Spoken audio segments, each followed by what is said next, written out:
Today we'll be looking at the technical side of my photography, which I hope will get you inspired. A couple of videos ago I said I would start talking about editing, and this is where it all starts.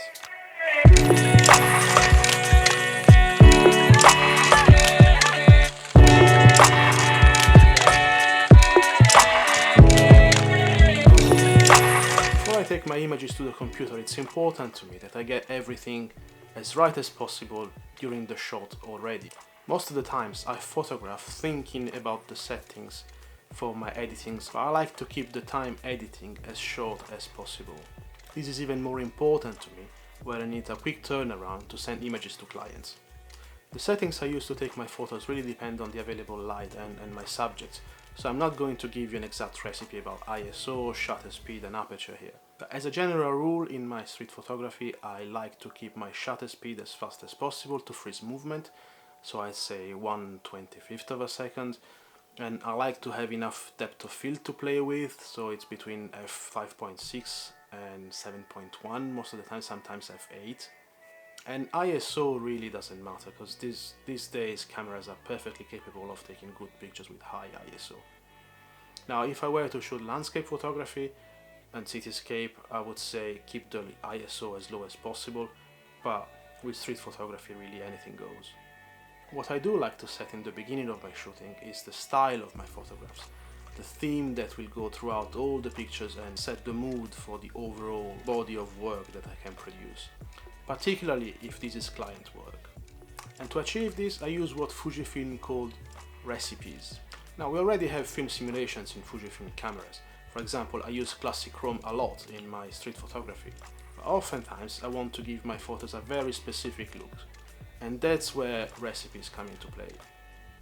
For example, today I'll show you my exact recipe for black and white photos, the same recipe I used to document the Black Lives Matter protests that you may have seen in a previous video. And if you haven't seen the videos, link is down below in the description or somewhere in the corners. Here. I decided from the very beginning that I would use black and white for these photos.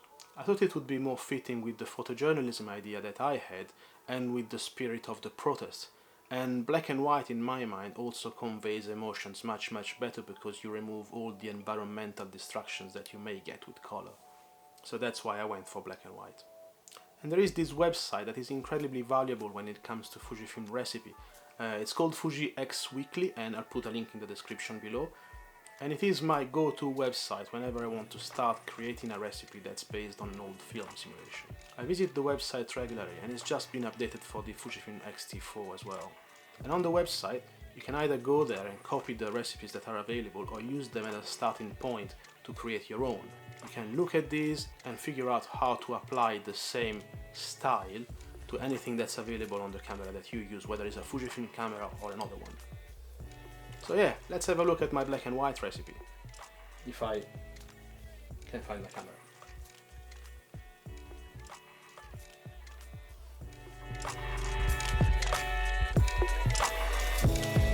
So here are the photos I chose to show you during the video I mentioned earlier, and they were all shot with this same recipe.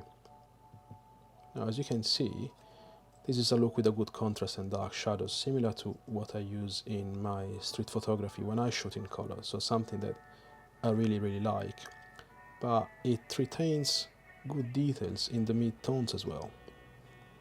And the recipe is based on the Ilford HP5 Plus, which is a film with high speed, fine grain and medium contrast that used to be very common in journalism, and as well as documentary, sports and action. But let's see how this is created in camera. Okay, so this is how you create the recipe in the Fujifilm X-T4. It's very similar in the X-T3 because they have similar functions. Now for any other camera brand, you'll have to figure out on your own which is which. But here you go to the menu, starting from the image quality settings menu, and you scroll to the last page where it says edit, save, custom setting. Here you can see I've set my own already, and I'll show you what's in the Ilford HP5 recipe. Starting from the film simulation, here is the acros selected, which is very specific to Fujifilm, but any monochrome simulation will do. You can skip the monochromatic color and apply some grain effect. Now I'm going with some strong grain, but fine, not large, because I feel it resembles the Ilford HP5 better. And you can skip the color effects, because this is a black and white simulation. And you can use the auto white balance, but you set the dynamic range to 200 because you want to retain a little bit more details in the highlights and the shadows, which are set here in the tone curve. So in my case, I'm setting the highlights to +4 and the shadows to +2. But this is actually a very flexible recipe, so depending on your subject and what you want to achieve, you can decrease or increase both highlights and shadows based on your liking. And of course there is no color. And about sharpness, I usually don't add sharpness to old film simulation recipes. I want to keep it just a little bit softer. And I'm applying a -3 noise reduction on the high ISO, and I'm not applying any clarity. Now about clarity, this is very new. I think it's only in the Fujifilm X-T4, not even in the X Pro 3, but I need to check that. And this is very labor intensive for the camera, so it's only available when you select a single shot. If you go for a very high speed, then you won't be able to choose clarity in any of your recipes. And that's it. So you go back, you save, you can give it a name, and then you can start using the recipe.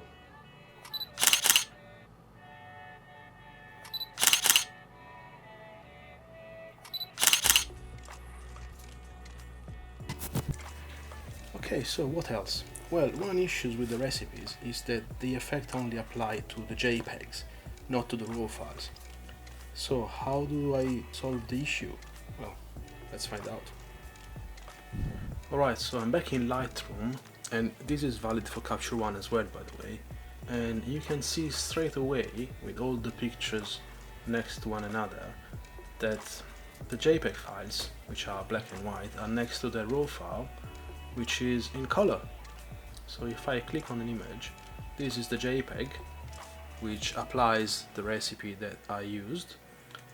And then upon importing in Lightroom and in Capture One, this gets discarded in the RAW file, and the RAW file appears in full color.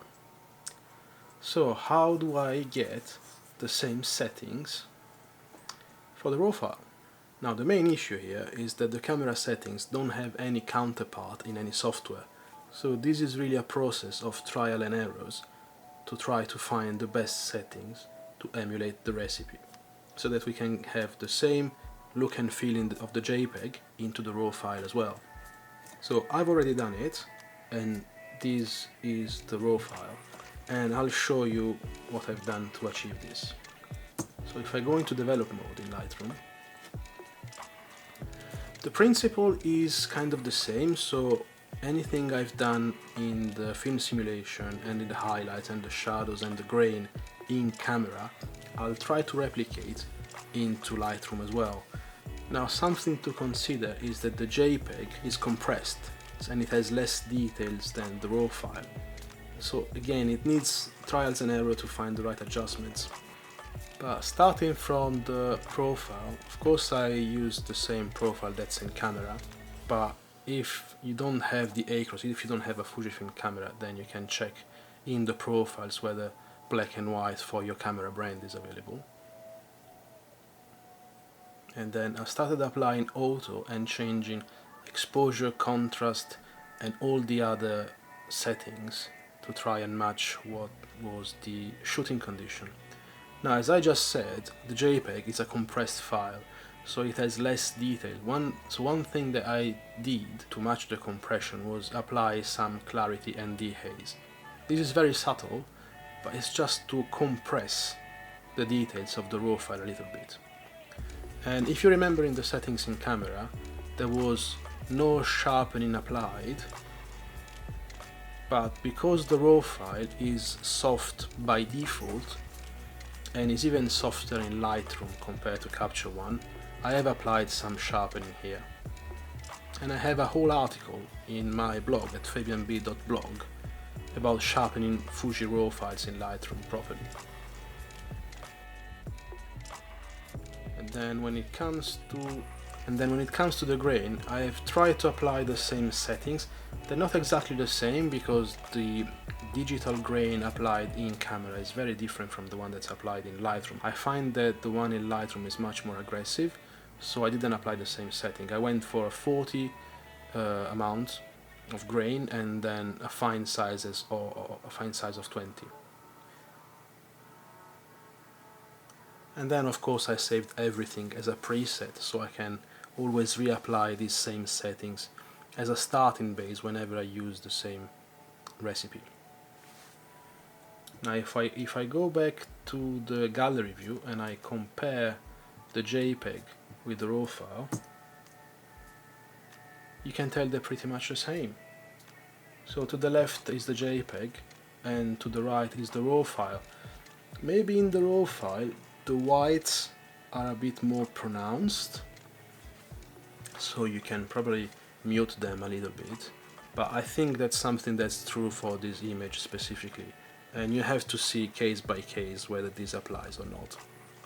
But yeah, unfortunately it's all trial and error, but when you find the solution, you save it as a preset and then you're done. You can reapply it over and over. And that's it. I hope you liked the video, and if you did like the video, hit the like button and consider subscribing and hit the notification button so you'll know whenever I publish a new one. If you didn't like the video, click the dislike button twice and I'll be fine with that. Thank you very much. I'll see you next time.